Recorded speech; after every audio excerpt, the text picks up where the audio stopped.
Hello' everyone, কি খবৰ? আশা কৰোঁ নিশ্চয় আপোনালোকৰ ভাল, আমাৰো ভাল। সেয়েহে আজি এয়া বজাৰৰ পৰা আমি কিছুমান ফুল আনিলোঁ আৰু এই ফুলবিধৰ নাম হৈছে বক ফুল আৰু ইয়াৰ গুণাগুণো বহুত বেছি। বজাৰত মানে এখেতে দেখি থাকে, কিন্তু কোনোদিনে অনা নাছিলে। লগৰ কেইজনমানক সোধাত তেখেতলোকে ক'লে যে এইখিনি বক ফুল বুলি কয়। আৰু এই বক ফুল পিছত আমি ইউটিউবতো চালোঁ, বহুত ধুনীয়াকৈ মানুহে দেখুৱাইছে কেনেকৈ খাব পাৰি। নেচাৰে আমাক কিমান বস্তু দিছে ন খাবলৈ কাৰণে, আমিহে নাজানো।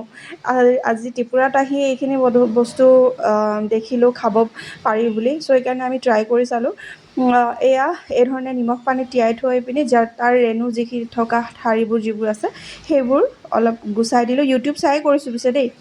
আৰু এয়া টুকি ল'লোঁ, টুকি লৈ ধুনীয়াকৈ ধুই মেলি টুকি এয়া মানুহজনে অলৰেডি বেচনৰ যিটো মানে পকৰীৰ বেচ সেইটো বনাই থৈছিলে। পকৰীত এজ ইট ইজ যেনেকৈ আমি ব্যৱহাৰ কৰোঁ তেনেকৈ বনাই থৈ দিছিলে। আৰু এয়া পকৰী আমি এইধৰণে কম তেলতে বনাইছোঁ পিছে। আৰু ইয়াক অমলেটৰ নিচিনাকৈও বনাই খাব পাৰি। চ' সেইকাৰণে আমি এইধৰণেই খালোঁ, আপোনালোকেও খাই চাব পাৰে। আজিলৈ বাই বাই।